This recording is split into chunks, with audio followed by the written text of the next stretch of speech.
Amén. Están despedidos.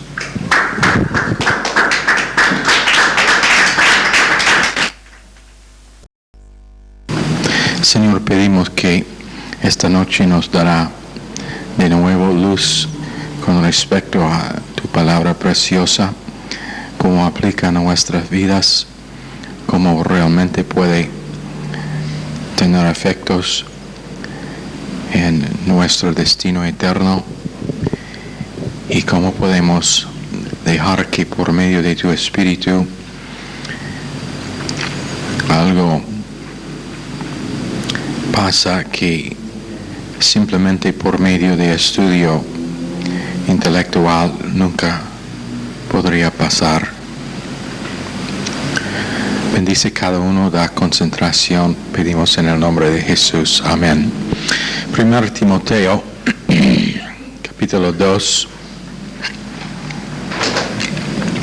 Exhorto ante todo a que se hagan rogativas, oraciones, peticiones y acciones de gracias por todos los hombres, por los reyes y por todos los que están en eminencia, para que vivamos quieta y reposadamente en toda piedad y honestidad, porque esto es bueno y agradable delante de Dios nuestro Salvador, el cual quiere que todos los hombres sean salvos y vengan al conocimiento de la verdad, porque hay un solo Dios y un solo mediador entre Dios y los hombres, Jesucristo, hombre, el cual se dio a sí mismo en rescate por todos, de lo cual se dio testimonio a su debido tiempo. Para esto yo fui constituido predicador y apóstol, digo verdad en Cristo, no miento, y maestro de los gentiles en fe y verdad.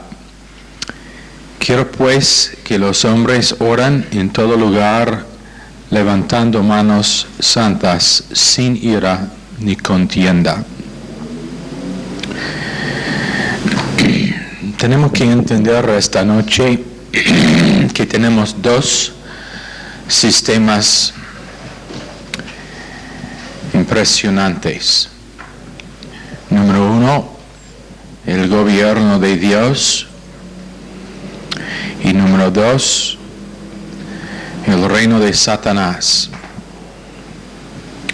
Ambos haciendo todo posible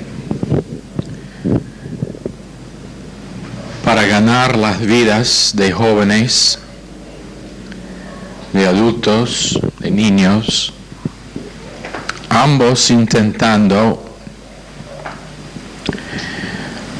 hacer lo más posible para que ellos no estén pasivos, pero activos en hacer decisiones. En el caso de Satanás, su deseo es que gente buscan neutralidad. ¿Cómo mantenerse neutral con respecto a convicciones, con respecto a responsabilidades, con respecto a lo que uno ha dicho en forma de promesa? Había un tiempo cuando lo que dijo un hombre tenía valor. Y si el hombre hizo una promesa de hacer algo, a su propio daño lo hizo. Pero no ahora. Promesas, votos están hechos para romper. Y la palabra de una persona no vale ni poco, lamentablemente. Pero Satanás está buscando hacer que gentes son neutrales con respecto a todo. No tienen convicción acerca de nada. Porque así son tibios, ni calientes ni fríos, Y el resultado es un fin en donde gente nunca llega a ver claramente lo que dice la palabra de Dios en Mateo 12:30. El que no está conmigo, contra mí está. El que no está conmigo, contra mí está. ¿Sabe lo que significa ese verso en detalles prácticos? Si algo se dice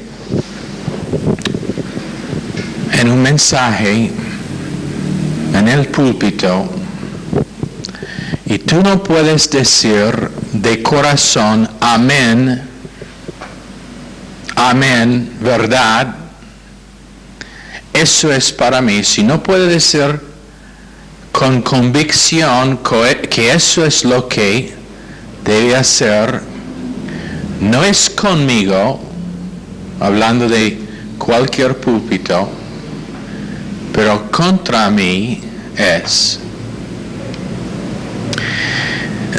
En otras palabras, no hay tal cosa como neutralidad. ¿Para Cristo o contra Cristo? ¿Para Cristo o contra Cristo? ¿Calientísimo o frío? Pero eso no es el deseo de Satanás para su vida. Él desea que hombres y mujeres entran en matrimonio, pero no con la convicción de que eso es para siempre, pero con la falta de convicción que dice, si anda bien, bien, pero si no, hay el divorcio.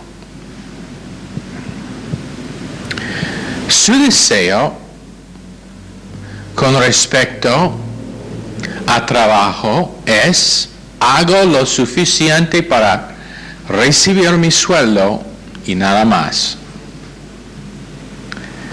Estando tibio.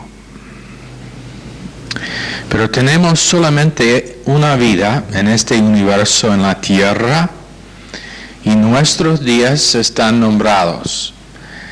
Salmos 90:10, también 92:12. Enséñanos a contar nuestros días de tal manera que traigamos al corazón sabiduría.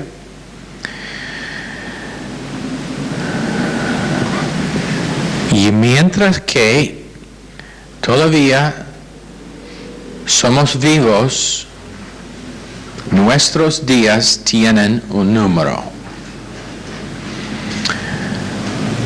Dios no nos va a decir, pero si Dios nos diría, Él pudo decirnos que tiene 10,000 días más, 20,000, 100,000 días más.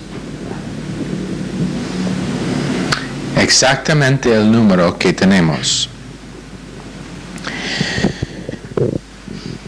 Y nada más.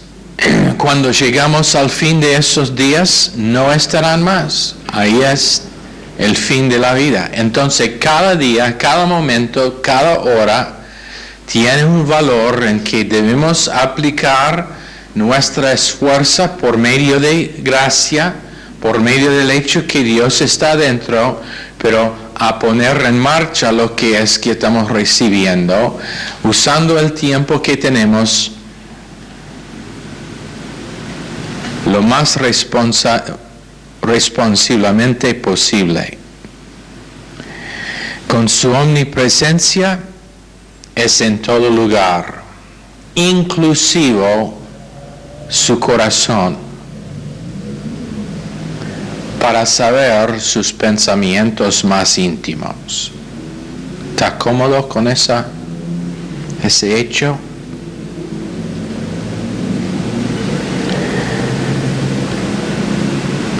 En su omnisciencia,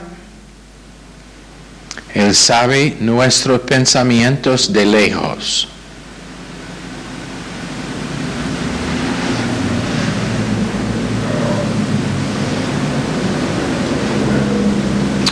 Es una cosa que detesto.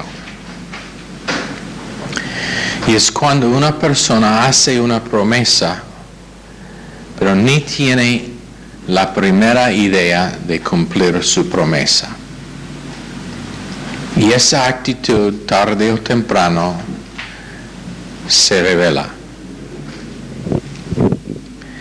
Él tiene todo poder, pero a la vez tenemos este reino de Satanás en la tierra. Y estamos acá en la tierra para ser probado. No con respecto a la salvación, nosotros hemos enseñado suficientemente para que eso nunca debe estar cuestionado. No con respecto a la salvación, pero con respecto a nuestras decisiones. Con respecto a nuestras decisiones. Decisiones en cómo pensar, decisiones en cómo hablar, qué cosa confesar, decisiones en qué hacer con nuestro tiempo. ¿Recuerdan, amigos?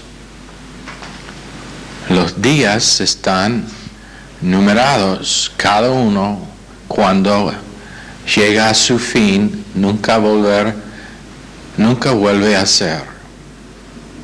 Nunca tendremos ese día, esa hora de nuevo. Está perdido para siempre. Un psiquiátrico cristiano, Lawrence Crabb, dijo que psiquiatría tiene que mirar realidad. Tiene que aceptar realidad.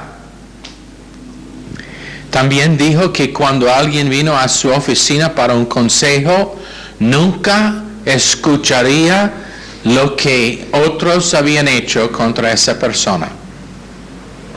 Porque él dice, este es un psicólogo cristiano, pero psicólogo, y dice, cada persona, no importa lo que han hecho otras personas, cada uno es el resultado de sus decisiones, y la consecuencia de nuestras decisiones resultará en nuestra experiencia.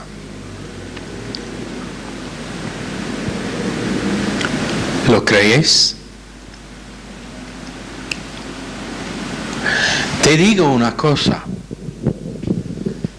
Esto va a molestar a algunos. Esta noche, por ser con la misma profesión que hizo Pablo con respecto a su apostolado, yo puedo decir lo siguiente: Dios me puso como pastor de esta iglesia local. Como el pastor de esta iglesia local, si lo quería hacer, yo puedo hacer preguntas precisas que revelan que cada individuo acá no cree lo que recién dije,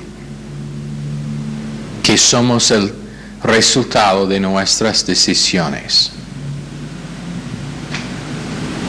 ¿Me gustaría si lo hago? Uno por uno le llamo en la oficina y le voy a hacer una pregunta que revelará que no crees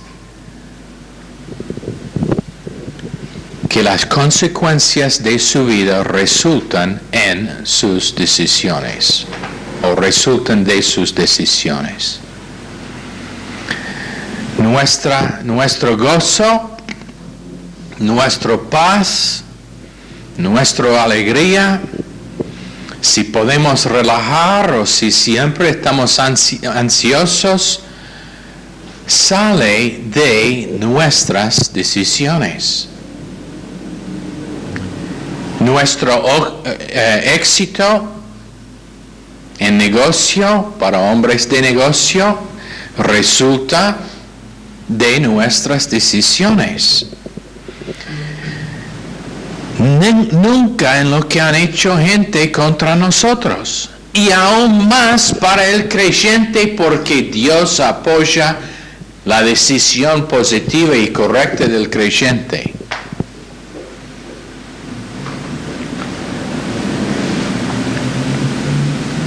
Cuando andamos delante de Dios para el juicio del trono de Cristo, la silla bema, nunca nos va a preguntar quién le hizo cosas tan mal que pasó estos resultados en su vida.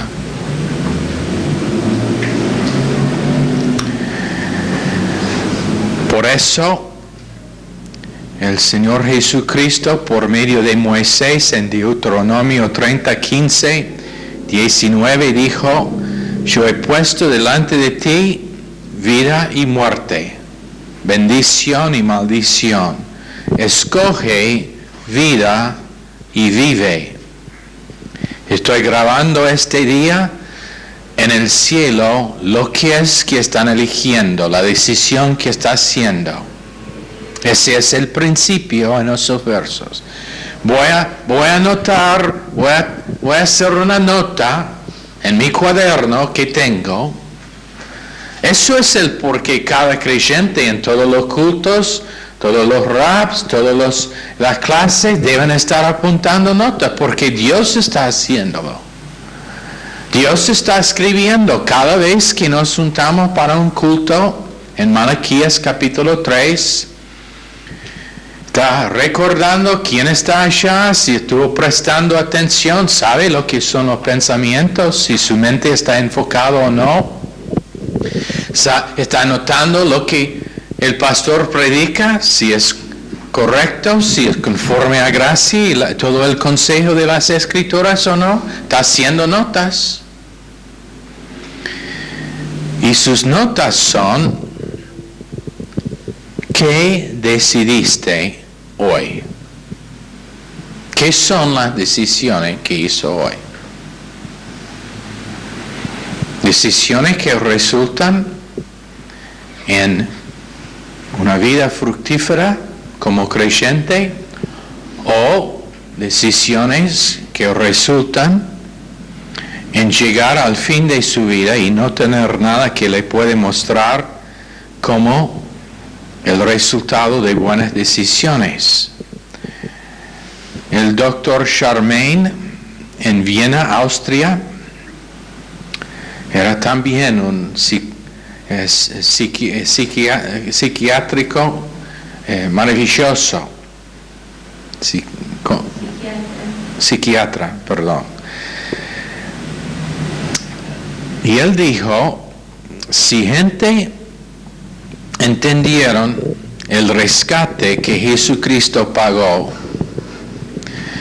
y si ellos aceptarían ese rescate para rescatarlos día tras día, su trabajo como psiquiatra se terminará. Otra vez, si gente aceptarían el rescate que compró Cristo día tras día, su trabajo dando consejo terminaría. Él dijo, otro que se llama Carl Miniger hizo esta declaración. Él escribió un libro y también es psiquiatra. Dijo en su libro, ¿qué ha pasado a pecado? Dijo, todos los otros psiquiatras me dicen que es enfermedad. Si alguien es deshonesto Culpa de los padres, dijo quien es un muy buen psiquiatra. Culpa de los padres, no me criaron bien. Él dijo, si alguien es drogadicto, no es pecado, pero están tratados con una enfermedad. Y Carl Miniger dijo, es pecado. Es pecado, no enfermedad. Él dijo que cuando llega delante del juicio es un crimen. Pero los psiquiatras dicen que es un error. Ninguno realmente define correctamente el problema. El problema es pecado. Su decisión de pensar mal hoy, la decisión mía de no pensar correctamente, de no hablar correctamente, de no actuar correctamente, de no obedecer la definición que Dios me ha dado, es pecado. No es culpa de mis padres, no es culpa del ambiente en que me crió, es pecado. Ojalá que gente tenía una capacidad de estar dicho la verdad. En vez de estar aconsejado, tener que alguien le dice, su problema es pecado. Pero lamentablemente la mayoría no tienen esa capacidad. Quieren tener sus sentimientos suavizados, quieren tener sus emociones consideradas como válidos. Y la verdad es, pecado es al fondo de cada problema que tiene cualquier ser humano en esta tierra. Por eso Jesucristo en 1 Timoteo 2:6 habla del rescate. Se dio a sí mismo en rescate por todos. Mateo 20, 27, 28 dice, el que anhele ser el primero entre vosotros será vuestro siervo. El Hijo del Hombre no vino para ser servido, sino para servir y para dar su vida en rescate.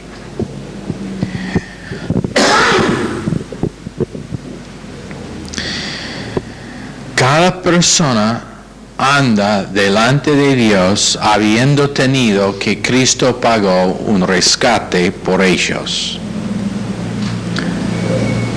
Piénselo. Cada uno pagó un rescate. Digamos que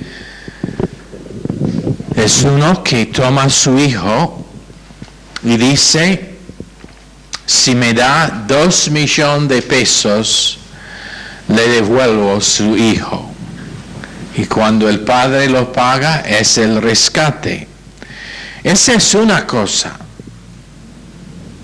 Pero en 1 Pedro 1:18 es la sangre preciosa de Cristo que es el rescate. Sangre preciosa que es el rescate. Habéis sido rescatados de vuestra vana manera de vivir, no con cosas corruptibles como oro y plata, pero con la sangre preciosa de Cristo, que es sin valor. ¿Por qué la sangre?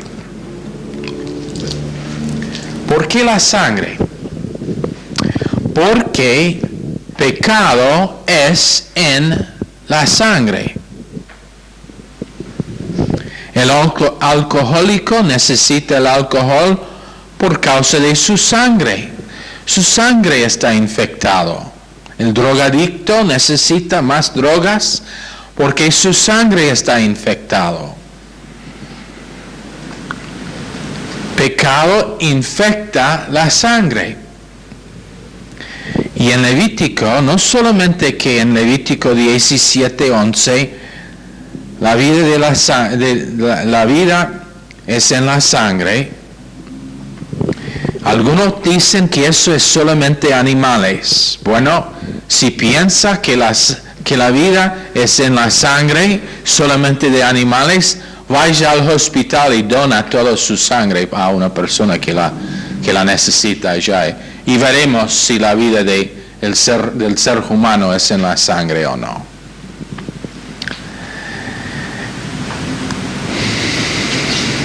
Pecado es en la sangre. Depresión, negativismo, aunque opera desde la mente inconsciente y por medio del sistema nervioso céntrico, es el resultado siempre de la sangre. Cada ser humano nacido de padres humanos tiene un problema con su sangre. Y la vida de la carne es en la sangre. La vida de su carne es en la sangre. Si no, después de la clase vamos a derramar toda su sangre. Para que podamos probar que no es así. Pero la Biblia dice que Jesucristo tenía sangre preciosa. Y en Hechos 20 y 28, que era la sangre de Dios. Sin el derramar de sangre, todo el mundo iría al infierno.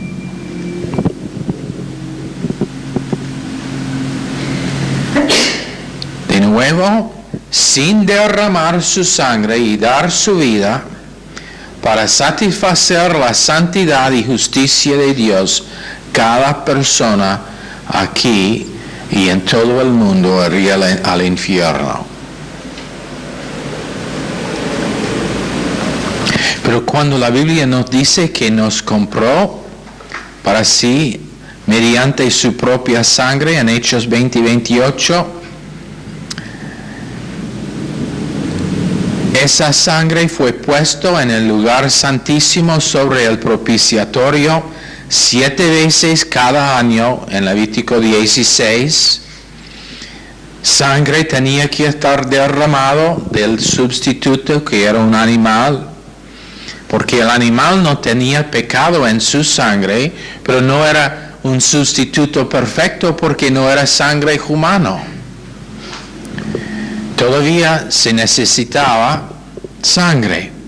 Entonces esa sangre tenía que estar derramado, la sangre perfecta de Cristo.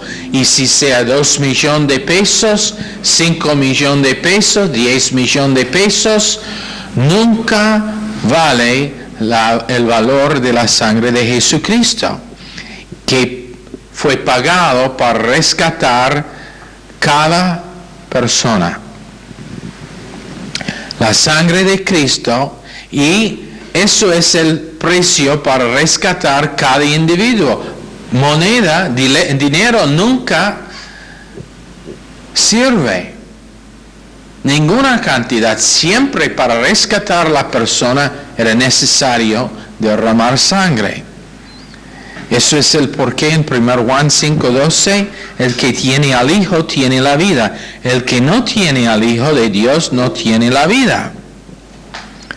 No dice el que no tiene pecado tiene la vida.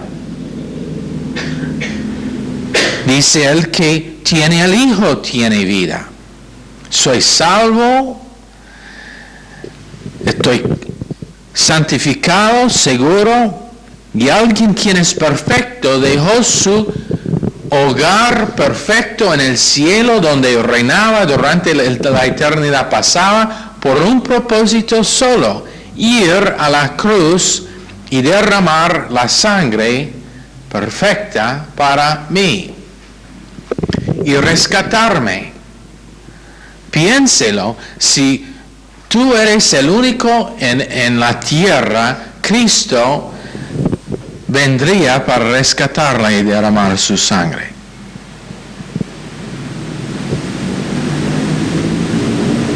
Única persona, nacido en la raza humana que vino con propósito de morir.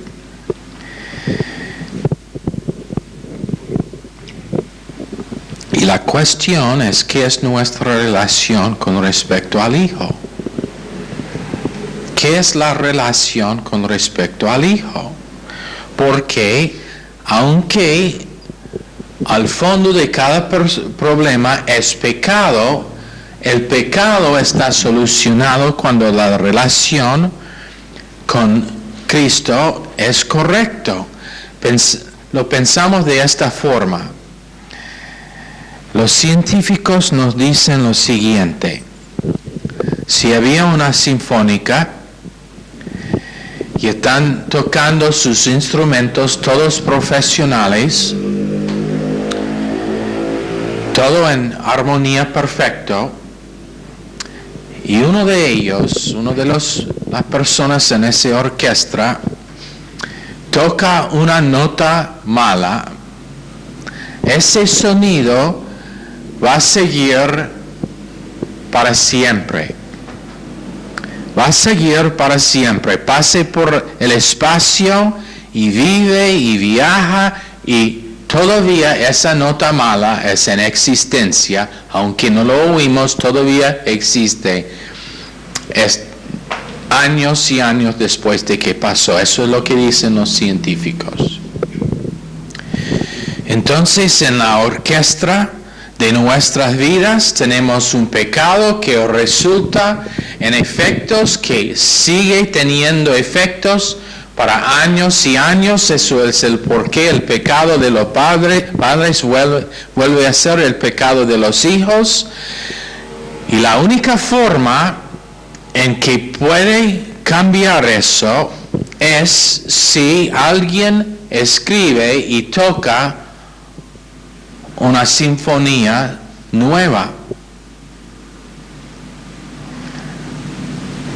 La única manera de parar esa nota mala es empezar con una sinfonía nueva. Y es la sinfonía de gracia. Entonces Jesucristo vino para parar todos los efectos que salieron del primer Adán. ¿Y cómo lo hizo? Todas las mentiras, todo el engaño, todo el robo, todos los dolores de corazón, toda la fornicación, todo el pecado sexual, toda la homosexualidad, todo el lesbianismo, todos los efectos de drogadicción, todos los efectos de orgullo que ha roto matrimonios y familia. ¿Cómo hacerlo? Por tomar todo en su cuerpo. Cada cosa vino encima de su cuerpo. Y este hombre perfecto dijo: yo voy a parar todas las notas amargas que han sido tocadas durante toda la eternidad. Yo lo hago por tomar todo encima de mí. Y escribió una sinfonía nueva que se llama la Sinfonía de Gracia. La música tenía que ver con amor, con misericordia, con perdón, con paciencia, con gozo, con bondad, con mansedumbre, con fidelidad.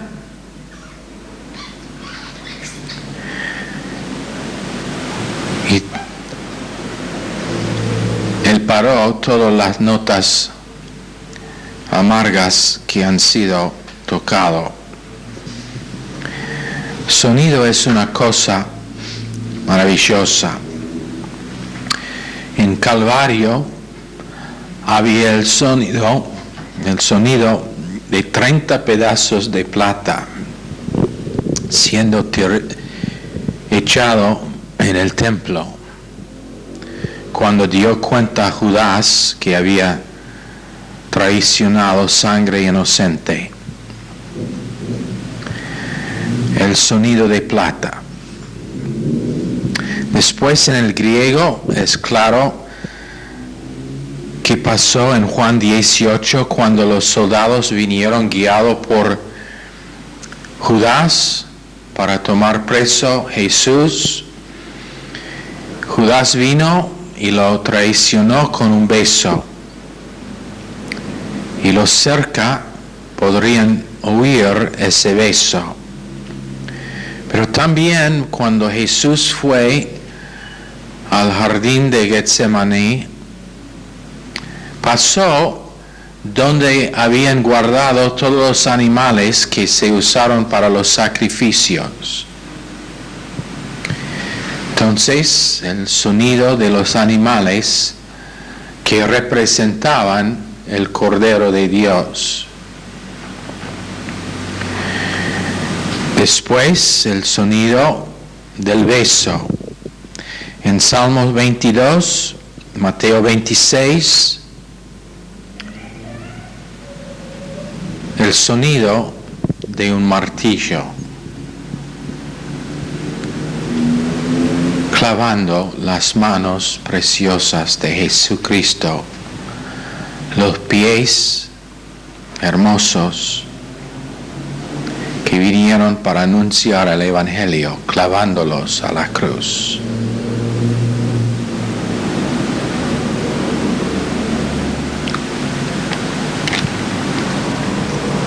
Y podría oír ese sonido, y el sonido de muerte. Médicos dicen que probablemente Jesucristo murió, o por lo menos las víctimas de crucifixión murieron ahogándose en los líquidos que acumularon en sus pulmones por la forma en que fue maltratado el cuerpo en crucifixión, pero ahogándose despacitamente.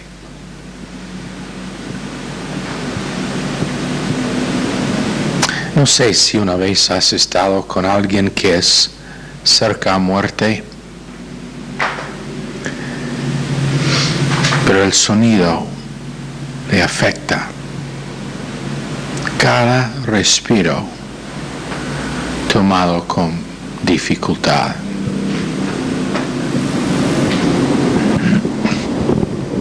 Nosotros, nacidos para vivir, Cristo, nacido para morir en la muerte más horrible que hay.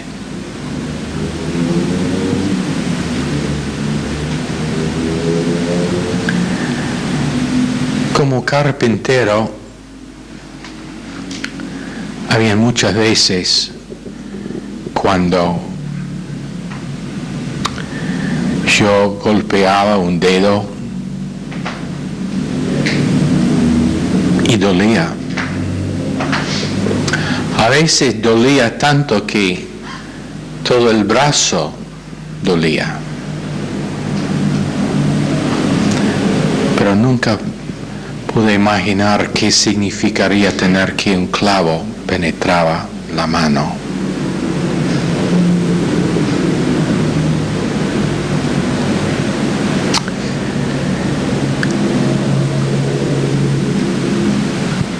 Cristo vino para rescatar hombres y mujeres. Religión trabaja del hombre hacia Dios, pero cristiandad trabaja de Dios hacia el hombre.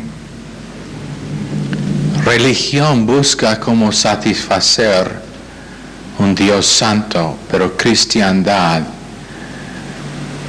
es un Dios santo haciendo lo necesario para satisfacer a sí mismo de parte nuestra. Supongamos, como ilustración, en días anteriores había la posibilidad de que un juez juzgaba aún sus propios hijos. Pero supongamos que un hijo viene delante de su padre para estar juzgado. Y el padre dice, no lo puedo hacer, pero por causa de la pena, yo estoy dispuesto a morir en su lugar.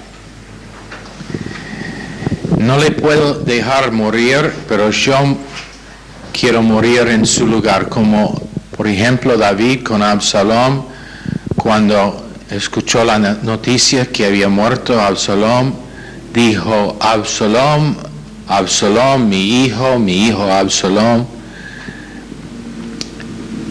iba a morir por ti. No importa si tú buscabas robar de mí el reino, estuve dispuesto a morir en tu lugar. Pero supongamos que ese padre quiere tomar la pena de su hijo y mientras que está siendo juzgado, el hombre asesinado entra en el salón de juicio y el hijo dice, mire, el hombre quien yo maté todavía es vivo, entonces no hay pena y no hay necesidad de morir. Pero si nosotros podemos imaginar todos los pecados del mundo, y no podemos, pero no podemos imaginar todos los pecados del mundo puesto encima de Jesucristo, y su muerte no era suficiente. El derramo de su sangre no era suficiente. Aunque eso nos reconcilió a Dios, si Él no había resucitado, las barreras todavía estarían allá. Cuando Él pagó adulterio, cada caso de adulterio en la historia de humanidad, cada caso de robo, cada caso de violación, cada pecado en toda la historia del mundo, tomó encima de sí en 1 Pedro 2:24, Isaías 53:6. Pero en el huerto de Getsemaní, en Mateo 26:39, se cayó delante de Dios 2 veces con sangre saliendo de los poros. Los médicos dicen que cuando eso pasa, la persona es casi al punto de morir. ¿Y por qué? Él dice, si es posible, tome esa copa de mí. No hablando de la cruz, él sabía que vino por propósito de la cruz.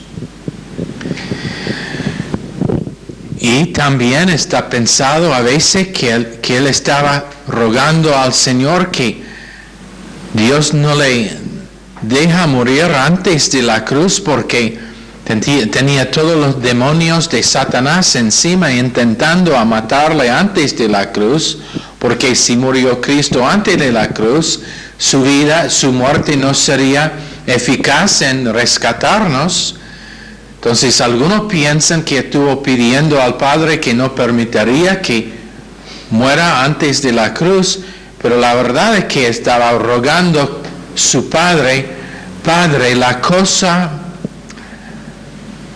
que me causa temor no es muerte, pero es separación de ti por esas 3 horas, que sé que voy a estar en la cruz.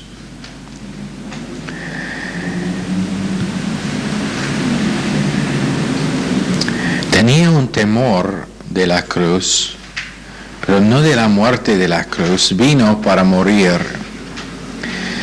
pero era débil. 2 Corintios 13:4 dice que fue crucificado en debilidad. Su cuerpo débil Si sangre está saliendo de los poros, me imagino que era débil.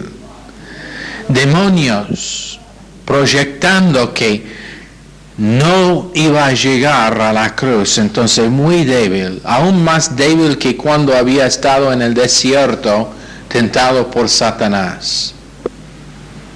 Satanás sabía que si llegó a la cruz, eso significaría condenación de Satanás para eternidad. Entonces, buscando cómo prohibir su llegada en la cruz. No usó su divinidad en su humanidad débil, porque sabía que en Mateo 27 sería separado 3 horas. Y dijo, no me puedo imaginar separación de ti, ni para 3 horas. Pero gracias a Dios, Él pagó aún ese precio, para que nosotros nunca tenemos que estar separados de Dios, ni por un momento. Romanos 5:10 dice, somos salvos por su vida. Eso es lo que le hace distinto de Buda y de cualquier otra religión. Él salió del sepulcro. Buda,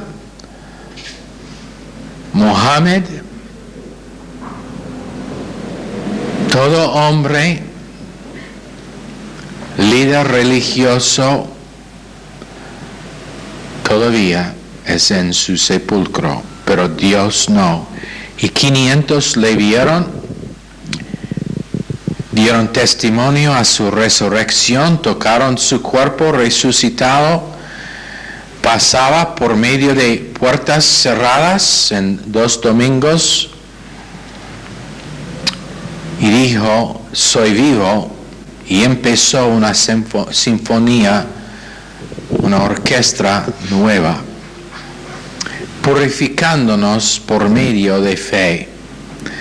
Y no solamente vivo, pero nos da 7,886, 7 promesas a cada creyente. Y pagó los pecados nuestros, hizo un pacto incondicional en Hebreos 6, 16 a 18.